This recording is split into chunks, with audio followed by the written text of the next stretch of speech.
Hey, welcome back to the channel. We're over here at the farm. We got the grapple on Big Red. We got the backhoe. Yes, I know my tractor's still dirty. Gonna watch it on the way home today. But we're gonna go ahead and start back cleaning up in the woods, where we're gonna set the sawmill, the firewood processor, and the conveyor belt. So in the future, I hope to just bring logs here or just harvest logs off of our property to use for firewood and for lumber. But everything we have is still mobile. So if we have a big location somewhere else, we still can bring it there. But right now I need a place to work. And right now, the only thing we have is the front of our property. And you know, I really don't want a sawmill sitting in the front yard. So let's get back in the woods and make us a place. So it's, you know, we're starting into spring here, and I'm coming back into the woods with the tractor for the first time. And there's some things, you know, if you're a first-time tractor operator and you're operating in the woods for the first time, these are some of the things you need to think about. Some of your older trees that are dead, last year they were fine, but this year they may be to the point they're weak enough. If you bump them with a tractor, the top can break out and fall on your head and hurt you. Or worse. Just something to think about. Many people get hurt with bumping a dead tree with a tractor and the top falling backwards on them and hurting them bad. So you see this limb hanging up in this small tree. It's just a dead piece of limb hanging there. And if I bump that small tree, that limb's gonna fall straight down, and it can act like a spear. So just keep that in mind. If we look behind it to the left, there's a big giant tree that's just dead as can be. We're gonna back up and take that tree down because it is dangerous, and you can tell right now that it's gonna come down soon. So we hopefully can be real careful and get that down. Hey, I got in such a rush that I got my chainsaw, my gloves, but I forgot my chaps and my hat in the truck, so I gotta go back and grab those.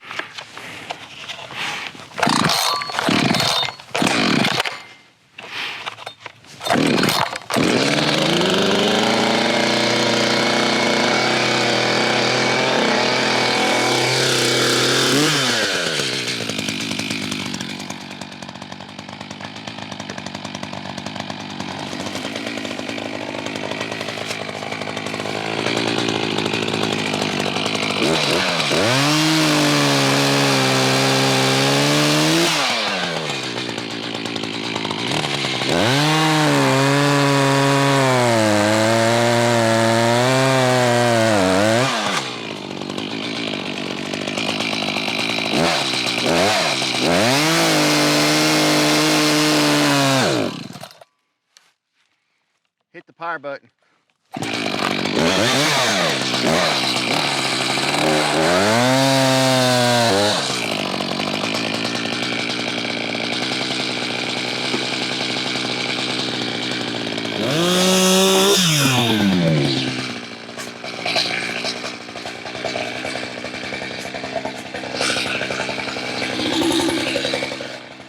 So what I'm doing is this big tree scares me. It is very, very, very dead, and it's already had pieces fall out. So I'm cleaning out around it, watching it, and making me a place to go. I need to go whichever way really fast.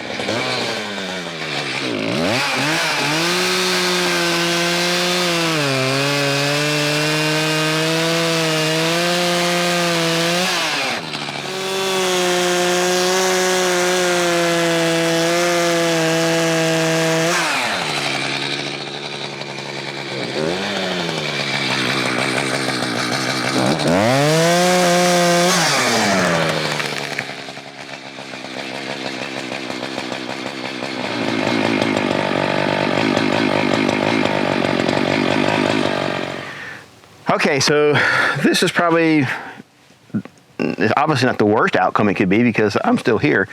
But the hinge wood, I made me a hinge, and I was trying to make the tree fall away from this tree, and the hinge wood is so rotten in the center that it just gave way and went the way it wanted to. It's just like literally paper tearing. And so it's put me in a position now where I'm going to have to come in from behind it over here, clean up with a tractor, put a big long chain, and pull the bottom out so it'll go ahead and fall in a safe manner. But you know, it's just part of doing things in the woods, but it's still better than it falling on my head. I like that better. Yeah.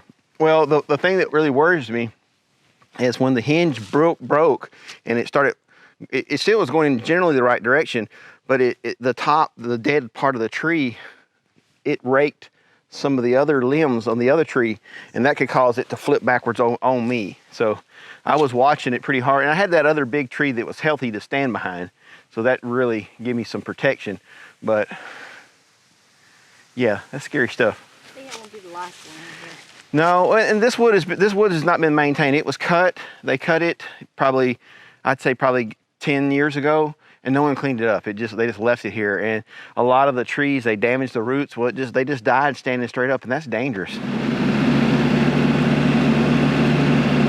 So this is a time that if you have a tractor, you might want to get lazy and just go up and bump it with a tractor, and that's the worst thing you can do. This is not the time to be lazy. And you guys know, if you watch the channel, I do things sometimes lazy, but this is the time I'm going to clean this stuff up, get me a good distance, and put a couple of good long chains around this and pull this off from a distance, so it's just going to fall straight down. So the ideal of me wanting my inner laziness wants to go up and bump that with a tractor, but it literally can break in half and fall back on me.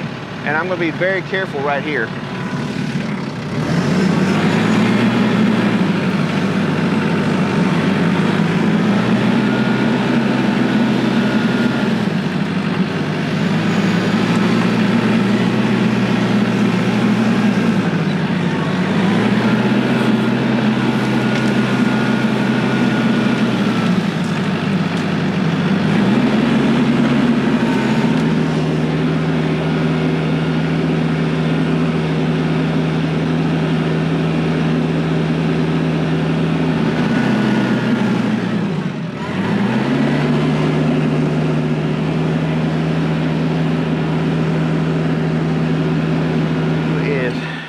So again, if you've never done this kind of stuff before, unfortunately I've messed up many times, so I'm probably pretty good at this, but let me get this chain over here and I'll show you. All right, so this is, if you've never done this, work with chains on trees before, you never just loop it around one time like this and go, because it'll just pull right off the end.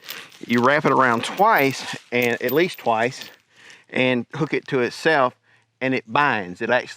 It cinches up on the log. Okay, so I got my chains hooked up. I've double wrapped it around that tree so that it will stay on the bottom of the tree. Never do it one single wrap. Always do a double wrap. And then I'm gonna back up and I'm gonna hook this up to the frame of the tractor. It's so tempting to hook up to the backhoe. And yes, backhoes are very, very strong, but they're not meant to have yanking force. That's not what they're meant for. So never hook up to your backhoe. You can take and hook your backhoe and pull in with the cylinders, but never tie to I see people going through the woods dragging trees behind their backhoes. That is very, very bad for your backhoe.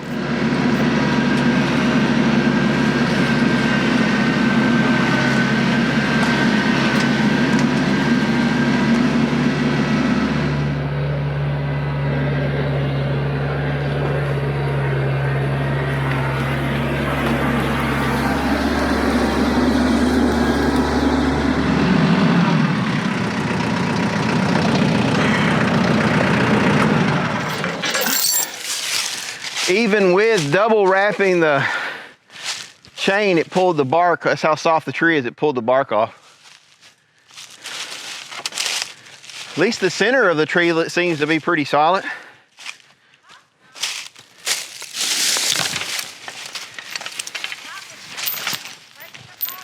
Well, look where it fell. It fell right in that Y, so you gotta be careful. It literally can throw things as far as you were at. Yeah, it pulled the bark clean off of the tree, even with a double knot. I'm glad it pulled it right in these briars.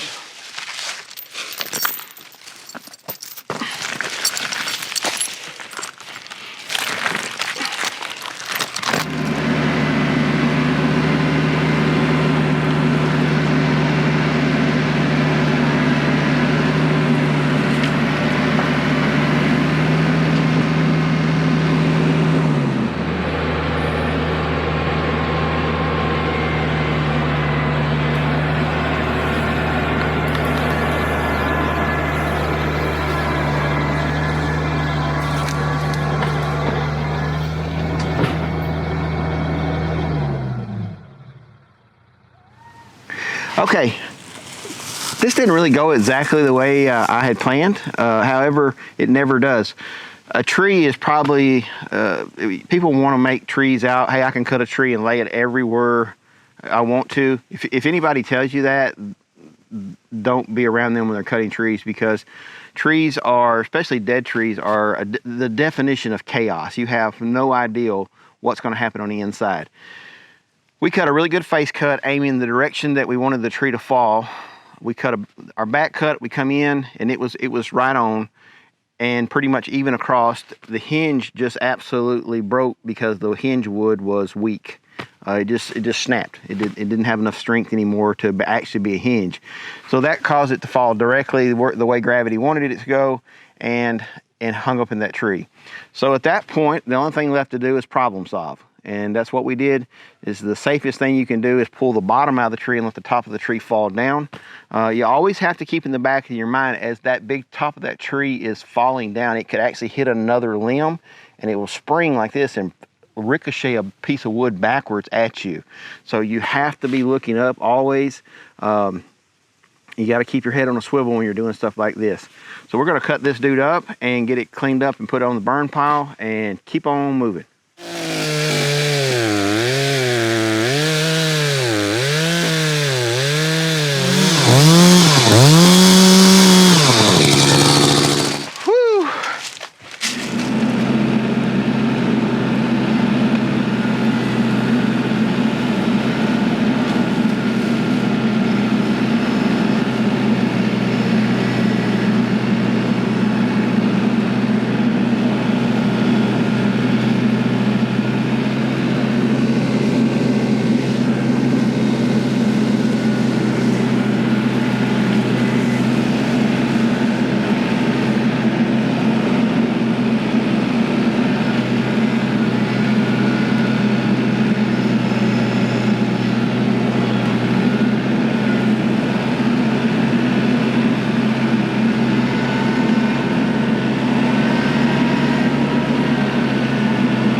So guys, I messed up.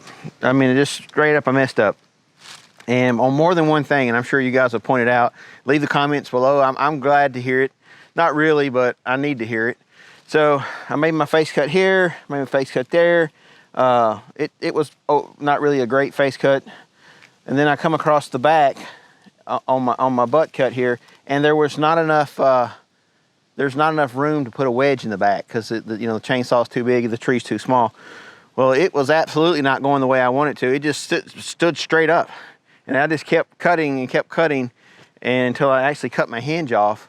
Well, once the hinge started to break, once the tree started to move, I had no control over it. There was no hinge left. I should have left that chainsaw there, but I was worried about my chainsaw and I thought I could save it. So I made a bad judgment at trying to, it worked out. I saved my chainsaw, but that was poor decision.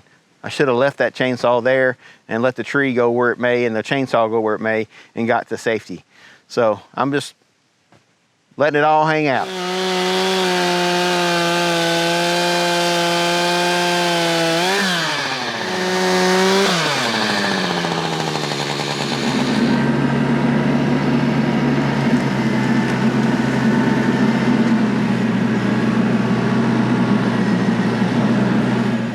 And you're crooked. I know I'm crooked. You're crooked. I gotta talk like this. I gotta talk like this. Oh yeah, see, you're fine. I'm just crooked. So we got a lot done today. It's been a little scary today, guys. We've had some pretty dangerous trees. I've made a couple of mistakes that you guys, I know you're gonna let me have it for, and rightfully so. But we got the road clear where it's safe to drive the tractors back and forth. We're not gonna bump a tree and it's gonna fall on us. We've made some headway here. It's hard to really see right here where we're at, but this whole hillside right here is going to be cleared off. All these trees right here, a good portion of these trees are going to be cleared away. And this is going to be like our little work zone for the sawmill. There's going to be our sawmill, our firewood processor, and our conveyor belt. Everything's going to be right here where we can use the sawmill to cut up lumber. We can use the firewood processor and then convey it over onto a dump trailer and then take it out of here, vice versa, whatever we need to do. But this area right here is going to be, this is going to be base camp for our upcoming events. Look, I really appreciate you watching our channel. We are about wore out today. It's supper time, and this dude's got to get something to eat. And I really appreciate you watching our channel again. And if you like what we do, hit the thumbs up and the little bell icon. That'll let you know when we put out something new. God bless. Have a great day.